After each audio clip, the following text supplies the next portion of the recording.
Kalau kita berbicara tentang Gus Dur, tidak mudah membicarakan tokoh ini, tidak mudah menemukan kunci kepribadian almarhum. Ada semacam kontradiksi serius, tetapi suka bercanda. Dalam hal-hal serius seringkali kita dengar Gus Dur berucap, begitu aja kok repot, sangat rasional. Tetapi dalam saat yang sama beliau percaya suprarasional, bukan saja mengumandangkan dan mempraktekkan al-muhafazatu alal qadimis salih, bukan hanya sekedar memelihara yang baik dari masa lalu serta mengambil yang lebih baik yang ada masa kini, tetapi mempersembahkan sesuatu yang orisinil baru dari Gus Dur. Ada yang sangat mengagumi Gus Dur, tapi ada juga yang tidak paham tentang Gus Dur, mempersalahkan Gus Dur. Sejak dulu ada filosof-filosof, sufi-sufi besar yang sebahagian mereka disalahfahami pendapat-pendapatnya. Ada yang berkata, sekali engkau melihat saya beribadah kepada Tuhan di masjid, dan di kali lain engkau melihat saya mengabdi di gereja. Itu kata Ibnu Arabi. Kalau kita baca surat perjanjian Nabi kepada kelompok Kristen Najran, boleh jadi ada orang yang tidak percaya itu. Gus Dur berpijak masa kini, tapi menoleh ke belakang sekaligus memandang jauh ke depan. Terkadang pikiran-pikiran beliau melampaui masanya, sehingga nanti setelah beliau pergi, masa berubah, baru orang sadar, oh itu dulu Gus Dur benar ketika itu. Saya termasuk orang yang tidak percaya bahwa Gus Dur itu ketika itu ya. Sekarang saya berubah. Dulu saya orang yang paling tidak percaya Gus Dur itu waliullah, saya nggak percaya. Editor itu majalah yang menetapkan Gus Dur di masa-masa ketika Orde Baru memusuhi beliau. Kami dari majalah editor menetapkan Gus Dur itu sebagai Man of the Year. Yadhkuruni qaumi idza jadda jidduhum wa fil lailatis salma'i yuftaqadul badru. Umatku, kaumku akan mengingat-ingat saya pada saat krisis mereka, dan memang purnama itu dicari-cari waktu kelamnya malam.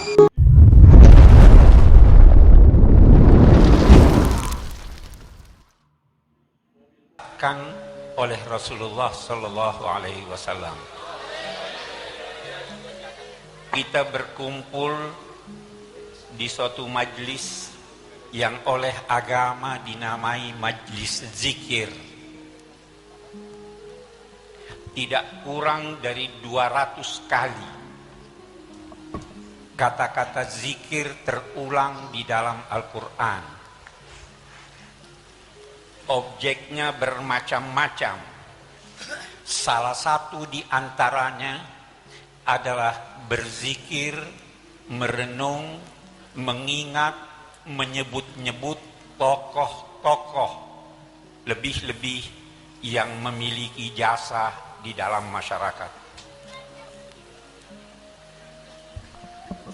Rasul Shallallahu Alaihi Wasallam pun memerintahkan kita dengan sabdanya, Uzkuru mahasina mautakum, renung-renungkanlah, ingat-ingatlah, sebut-sebutlah jasa-jasa, kebaikan-kebaikan orang-orang mati kamu. Karena itu kita perlu garis bawahi bahwa acara kita ini, acara haul ini adalah salah satu dari ajaran penting dalam agama Islam yang ditekankan oleh Al-Quran dan Sunnah.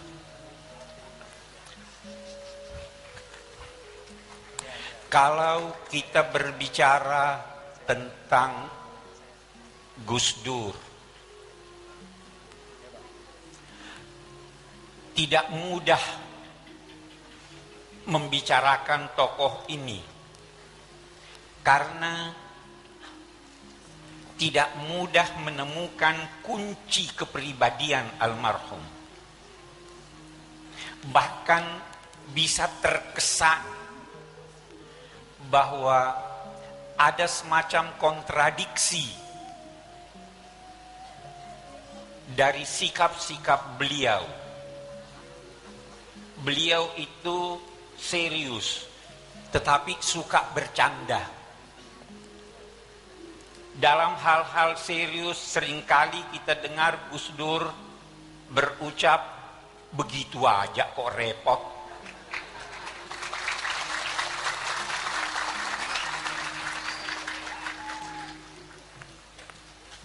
Serius dan bercanda bertolak belakang, tetapi tidak harus dipertentangkan.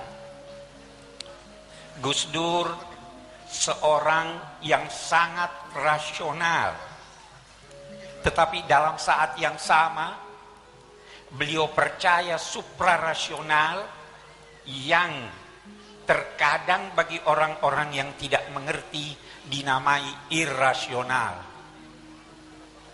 Bertolak belakang.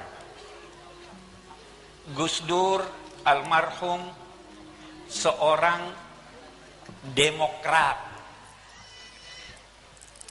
senang bermusyawarah, tetapi dalam saat yang sama bisa terkesan karena kuatnya kepribadian beliau dan kuatnya cara-cara beliau untuk mempertahankan pendapatnya, terkesan bahwa beliau otoriter.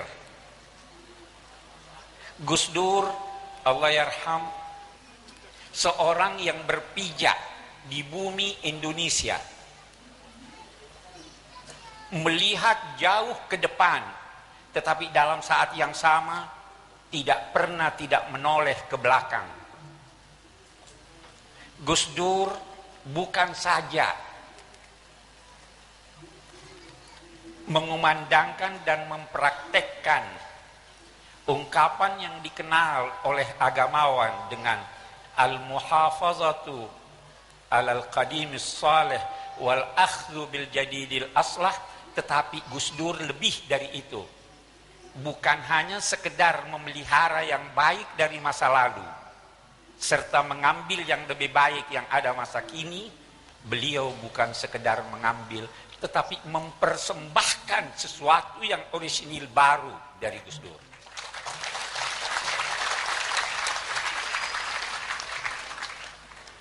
Karena dalam dua tanda petik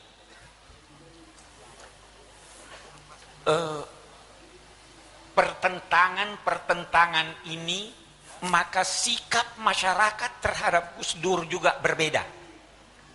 Ada yang sangat mengagumi Gus Dur, tapi ada juga yang tidak paham tentang Gus Dur, itu mempersalahkan Gus Dur.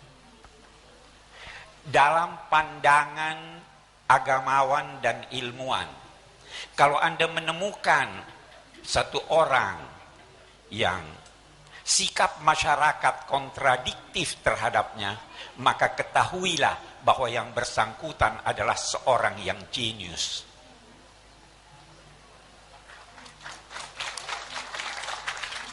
Dan karena itu, agama mengingatkan agar yang terlalu senang jangan melampaui batas dalam kesenangannya, dalam cintanya, dan yang tidak senang jangan melampaui batas dalam kebenciannya.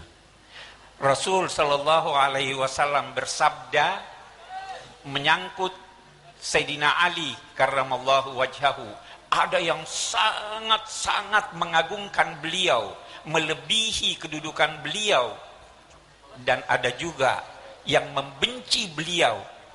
Rasul Shallallahu Alaihi Wasallam bersabda, ya Ali, yahliku fika rajulan, wahai Ali, ada dua kelompok manusia yang binasa menyangkut sikapnya terhadap engkau. Yang pertama, terlalu cinta kepadamu. dia binasa kalau terlalu cinta melebihi batas, dan yang kedua terlalu benci kepadamu. Kita ingin menempatkan Gus Dur pada tempatnya yang sebaik-baiknya. Kita tidak ingin terjadi kecintaan kita mengantar kita kepada syirik. Tapi dalam saat yang sama, kita tidak ingin ketika kita tidak sependapat dengan beliau, menuduh beliau dengan tuduhan-tuduhan yang tidak benar.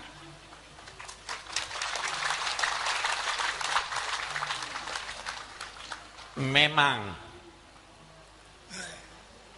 kata para pakar, bisa jadi kalau menurut ukuran akal itu mustahil, tetapi bila kita menggunakan hati, maka itu tidak mustahil. Seorang yang mencapai kedudukan akal yang sehat, tidak mungkin baginya memadukan dua hal yang bertolak belakang. Tetapi seorang yang mencapai puncak akal dan puncak kesucian jiwa, dia dapat mencapai dan menggabung dua hal yang bertolak belakang. Itu sebabnya sejak dulu ada filosof yang berkata, sebenarnya bisa jadi ada orang yang berjalan di sungai, tapi dalam saat yang sama dia berhenti. Al-Quran menyatakan, wa ma ramaita iz ramaita walakinnallaha rama. Bukan engkau yang melempar waktu engkau melempar. Bagaimana bisa jadi ini? Bukan engkau yang melempar pada saat engkau melempar, tapi Allah yang melempar. Dua hal yang bertolak belakang. Karena itu, ketika kita menemukan dalam ide-ide, dalam pemikiran Gus Dur, faham pluralisme, sebenarnya itu lahir dari pandangan akal yang digabung dengan pandangan hati yang suci. Itu sebabnya sufi-sufi besar yang sebahagian mereka disalahfahami pendapat-pendapatnya, itu berdendang. Ada yang berkata, sekali engkau melihat saya beribadah kepada Tuhan di masjid, dan di kali lain engkau melihat saya mengabdi di gereja. Sekali engkau saya puja, dan di kali lain engkau memuja saya. Sekali aku menyembah kepadamu, dan di kali lain engkau menyembahku. Itu kata Ibnu Arabi. Hal yang bertentangan, tetapi sebenarnya bagi yang faham itu tidak harus dipertentangkan. Gus Dur dengan faham pluralismenya, ada yang salah faham. Padahal kalau kita merujuk kepada Al-Quran, kita merujuk kepada sunnah Nabi Sallallahu Alaihi Wasallam, kita akan menemukan itu sangat sejalan dengan apa yang diajarkan oleh Nabi. Kalau kita baca surat perjanjian Nabi kepada kelompok Kristen Najran, boleh jadi ada orang yang tidak percaya itu. Saudara tahu, antara lain dikatakan di sana bahwa umat Islam harus membantu umat Kristen kapan dan dimanapun, sehingga jika mereka membutuhkan dana untuk membangun gereja-gereja mereka, hendaklah dia dibantu bukan sebagai utang, tetapi bantuan yang tulus. Itu perjanjian Nabi. Yang semacam itu yang difahami oleh Gus Dur. Bagi orang yang tidak faham sejarah, dia katakan, oh ini melanggar. Karena itu sangat wajar jika kita kembali kepada pikiran-pikiran Gus Dur. Sangat wajar apabila kita teruskan pikiran-pikiran beliau, apalagi dewasa ini. Gus Dur berpijak masa kini, tapi menoleh ke belakang sekaligus memandang jauh ke depan. Terkadang pikiran-pikiran beliau melampaui masanya, sehingga nanti setelah beliau pergi, masa berubah, baru orang sadar, oh itu dulu Gus Dur benar ketika itu. Disitulah Gus Dur bagaikan mendendangkan syair yang menyatakan, sayadkuruni qaumi iza jadda jidduhum wa fil lailatiz zalma'i yuftaqadul badru. Umatku, kaumku akan mengingat-ingat saya pada saat krisis mereka. Dan memang purnama itu dicari-cari waktu kelamnya malam. Allah yarham Gus Dur. Semoga Allah menempatkan beliau di tempat yang sebaik-baiknya. Wassalamualaikum warahmatullahi wabarakatuh. Assalamualaikum warahmatullahi wabarakatuh. Bismillah, alhamdulillah, wassalatu wassalamu ala rasulillah Muhammad ibn Abdullah wa ala alihi wa sahbihi wa mawalah wala hawla wala quwata illa billah. Amma ba'du. Yang saya hormati Mbak Anita Hayatun Nufus, keluarga Gus Dur, guru kita semua, ya. Karena saya ini orang pesantren. Orang pesantren itu kalau kita berguru pada seseorang, maka kita juga berguru kepada anak dari guru itu.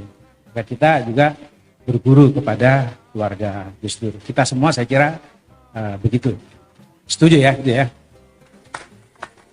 Saya hanya ingin bercerita dulu di zaman saya muda bersama Mas Wahyu ini, kami berdua ini sama-sama menjadi wartawan.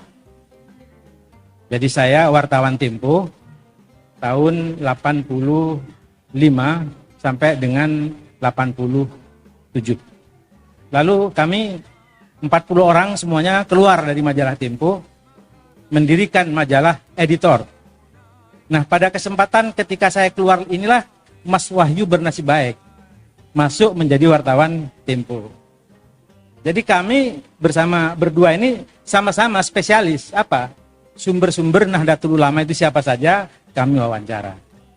Disitulah kami banyak intensif melakukan wawancara kepada Gus Dur. Saya termasuk orang yang tidak percaya bahwa Gus Dur itu ketika itu ya. Sekarang saya berubah. Dulu saya orang yang paling tidak percaya Gus Dur itu waliullah, saya nggak percaya.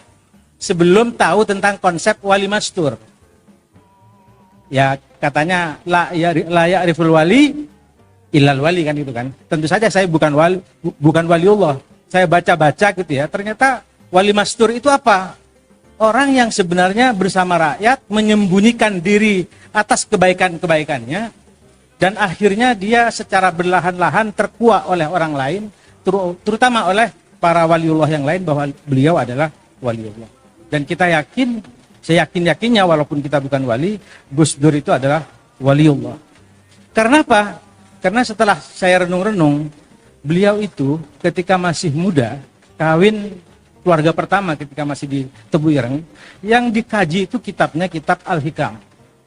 Kitab Al-Hikam itu dibaca oleh beliau secara rutin ngelontok dari A sampai Z.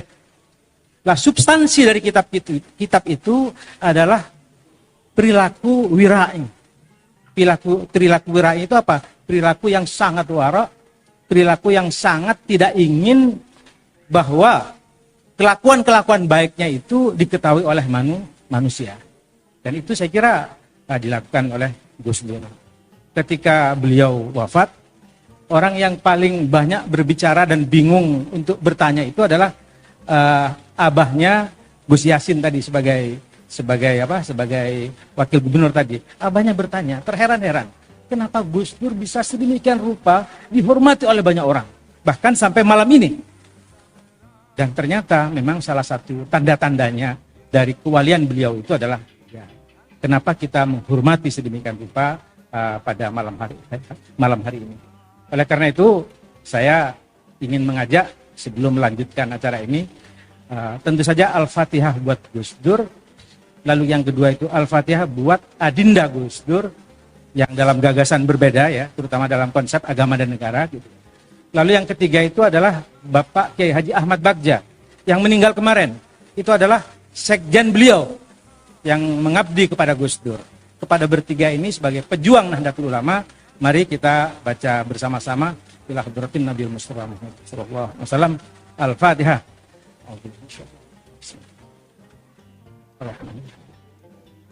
Suatu ketika saya wawancara dengan Gus Dur dan saya tanyakan satu hal yang paling mendasar, bahwa apa sebenarnya yang diperjuangkan oleh Gus Dur.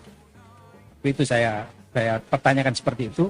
Karena apa? Karena editor itu majalah yang menetapkan Gus Dur di masa-masa ketika Orde Baru memusuhi beliau. Kami dari majalah editor menetapkan Gus Dur itu sebagai Man of the Year, gitu. Jadi kami dianggap berani oleh orang-orang lain bahwa Gus Dur kita jadikan tokoh tahun ini. Jadi kita tidak ngambil militer, tidak ngambil Pak Harto, tidak ngambil siapa, tapi tokohnya adalah Gus Dur.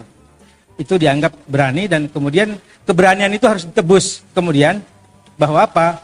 Bahwa kemudian majalah editor dan majalah Tempo ya dengan sebab yang lain, dan kemudian majalah Detik dengan sebab yang lain itu diberadel oleh Orde Baru. Dan editor tidak pernah hidup lagi, dan akhirnya saya berhenti jadi wartawan lalu mengabdi kepada Nahdlatul Ulama. Bapak-bapak dan ibu sekalian yang saya hormati, saya hanya ingin menggambarkan satu hal dari hasil wawancara itu. Gus Dur itu adalah orang yang kalau dalam kalangan ulama itu sebenarnya ada dua. Ulama yang satu itu disebut kauliyan. Kauliyan itu apa? Orang ulama-ulama yang alim, banyak dia baca kitab macam-macam, tapi sebatas dia mengambil pendapat di dalam kitab itu. Itu namanya ulama yang sifatnya kauliyan. Yang kedua itu adalah ulama yang sifatnya itu istimbatiyan. Jadi ulama-ulama yang sangat alim secara qauli, tetapi dia tidak mengambil secara textbook di dalam kitab-kitab kuning. Tetapi dia ambil dalam konteksnya seperti apa, di dalam konteks kekinian. Contoh misalnya begini. Kalau kita baca kitab kuning misalnya, satu contoh misalnya Ihya Ulumuddin. Itu bagaimana hubungan agama dan negara. Oleh Ihya Ulumuddin disebutkan definisinya bahwa apa? Ad-dinu wal mulk tau'aman. Itu rumusannya. Kira-kira maknanya bahwa agama dan mulk itu dan negara, mulk itu ya kerajaan dulu, itu tahu aman, saudara kembar. Jadi rumusannya jelas bahwa dua-duanya itu harus bergandeng tangan. Kira-kira seperti itu. Kelanjutannya itu adalah bahwa ad-dinu aslun was-sultanu harisun. Agama itu ada apa? Asl, fundamen. Sementara wasultan, pemerintahan atau negara itu harisun, penjaga. Nah ini oleh santri-santri kayak saya dan yang lain, Mas Sastro dan santri-santri yang lain pada umumnya, itu disebut bahwa negara Islam itu harus. Maknanya, negara Islam itu harus. Jadi kalau Indonesia itu mau menjadi sesuai dengan apa yang ada di dalam textbooks-nya kitab kuning, maka negara ini harus menjadi negara apa? Negara Islam. Karena apa? Dibagi. Darul Islam, Darus Suluh, Darul Harb. Jadi negara perang, negara damai, dan negara Islam. Disitulah kemudian ulama-ulama NU dan Gus Dur itu tidak mengambil secara kaulian, tetapi mengambil secara istimbatian. Apa wawancara ketika itu yang dikemukakan oleh Gus Dur? Bahwa Islam di Indonesia ini fungsinya hanya komplement. Fungsi Islam itu terhadap negara Indonesia, walaupun mayoritas semuanya santri banyak, semuanya 90% ketika itu umat Islam, tapi dalam hubungan dengan negara Indonesia, maka nilai-nilai Islam itu hanya komplement. Komplement itu apa artinya? Pelengkap. Jadi bertentangan dengan seluruh kitab kuning itu. Sementara kitab kuning menyatakan bahwa apa? Bahwa Islam itu harus diperjuangkan sebagai alternatif. Jadi kalau di satu pihak ada negara Pancasila, di satu pihak ada negara NKRI, maka alternatifnya apa? Alternatifnya yang harus diperjuangkan itu adalah negara Islam. Tetapi oleh Gus Dur dipotong. Enggak. Bahwa sebenarnya dalam konsepsi kenegaraan umat Islam itu, terutama Nahdlatul Ulama, maka nilai-nilai dasar hukum Islam itu hanya berfungsi komplement. Dan ternyata bapak-bapak dan ibu sekalian, mudah-mudahan ini bisa dimengerti, karena ini pokok pikiran dasar dari tadi yang dibicarakan oleh teman-teman kita semuanya. Dia mengatakan seperti itu dan ternyata inline, ya, nyambung dengan apa yang dikatakan oleh ayahandanya. Ayahandanya lah yang justru mencetuskan apa yang disebut dengan apa? Piagam Jakarta dan menghilangkan 7 kata. 7 kata dari Piagam Jakarta itu dihilangkan, yaitu kewajiban bagi umat Islam untuk melaksanakan syariat Islam, itu dibuang. Karena apa? Nyata-nyata bahwa Gus Dur antara bapak dan anaknya itu sama-sama mempunyai perjuangan yang sama tentang apa yang disebut Negara Kesatuan Republik Indonesia. Jadi dia tidak mengikuti kitab-kitab kuning yang ada di pesantren. Kenapa? Kitab-kitab kuning yang ada di pesantren itu dibikin di abad pertengahan dengan konteks yang berbeda. Sementara kita sebagai umat Islam itu konteksnya adalah negara Pancasila. Jadi itulah satu konteks sejarah antara anak dan ayahanda. Bahkan kakek dari siapa? Dari Gus Dur, yaitu Hadratus Syekh Kiai Haji Hasyim Asy'ari. Justru dia menetapkan resolusi jihad pada tanggal 22 Oktober. Itu yang menetapkan bahwa bagaimana kita harus berjuang mempertahankan negara Republik Indonesia. Jadi dari kalau tidak ada resolusi jihad, maka gerakan perlawanan terhadap Belanda di Surabaya itu juga tidak akan bergaung kuat dan tidak akan berpengaruh secara internasional. Karena ada resolusi jihad itulah, maka pengaruhnya sangat luar biasa. Jadi antara kakek dan ayah beserta Gus Dur itu semua perjuangannya sama. Dan semuanya insya Allah menjadi pahlawan. Dan tidak banyak di negeri ini yang kakeknya jadi pahlawan, jalan Kiai Haji Hasyim Asy'ari. Ayahandanya juga jalan Kiai Haji Wahid Hasyim. Dan Gus Dur juga sudah ada di mana-mana, jalan Kiai Haji Abdurrahman Wahid yang sebentar lagi insya Allah akan menjadi pahlawan nasional juga. Sehingga dengan demikian saya kira tidak ada orang di Indonesia yang seperti beliau. Coba kita lihat tadi isi pidato dari Ananda Anita Hayatun Nufus, luar biasa juga putra-putrinya, putri-putri beliau itu. Artinya apa? Memang turunan ini adalah turunan yang memang Allah memberikan kelebihan yang luar biasa dan mudah-mudahan terus menjadi penyuluh bagi gerakan Nahdlatul Ulama, bagi Gus Durian semuanya. Dan Gus Dur dengan berbagai gagasannya bisa hadir dimanapun tempat. Saya kira itu. Amin Allahumma amin. Saya kira itu. Saya ingin mengakhiri satu kisah dengan Gus Dur. Seperti tadi wahyu pengalaman itu. Saya punya pengalaman suatu ketika saya datang ke Keramat Raya 164 di gang yang sempit. Kotaknya itu sempit, tidak semegah seperti sekarang di PBNU itu. Di ruangan beliau itu sempit. Nah, di dalam ada beliau, lalu kemudian ada siapa namanya? Pak Somad namanya. Ya, Mas Soi, ya. Pak Somad itu adalah pesuruhnya beliau. Dan Gus Dur itu kalau dari rumah biasanya sering dibawain rantang makanan. Dan rubah-rubahnya beliau bosan dengan rantang makanan yang dibawa oleh Mbak Nuriyah. Karena bosan, ditaruhlah makanan yang dibawa dari rumah itu dan meminta kepada Pak Somad untuk dibelikan ya kayak tengkleng gitu kan. Kan nggak boleh melanggar sebenarnya kan. Nah, sebelum dimakan ternyata Mbak Nuriyah datang, istrinya datang. Ini makanan siapa ini gitu kan. Nah, ternyata akhirnya apa? Gus Dur dengan tenang, nggak tahu itu makanan siapa. Loh, bukan makanan Mas Dur, bukan. Siapa yang bawa ke sini? Itu Pak Somad. Panggillah Pak Somad. Setelah datang Pak Somad dimarahilah oleh Gus Dur dan dimarahi oleh Mbak Nuriyah. Pak Somad setelah keluar saya tanya, gimana ceritanya Pak Somad? Nggak tahu yang nyuruh Gus Dur kok saya yang dimarahi katanya gitu. Jadi itu kisah yang justru banyak sekali kisah-kisah yang seperti itu. Kurang lebihnya mohon maaf, akhirnya wallahul muwaffiq il aqwamit thariq. Assalamualaikum warahmatullahi wabarakatuh. Waalaikumsalam.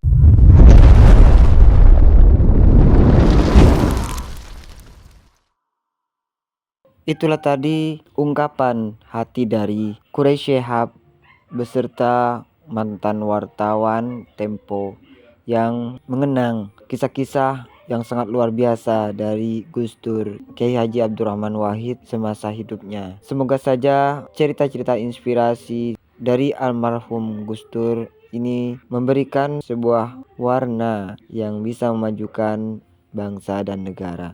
Bagaimana menurut pendapat teman-teman semua? Silakan lanjut di kolom komentar. Terima kasih selalu support Arman Al-Fatih. Kita jumpa lagi di video selanjutnya. Assalamualaikum warahmatullahi wabarakatuh.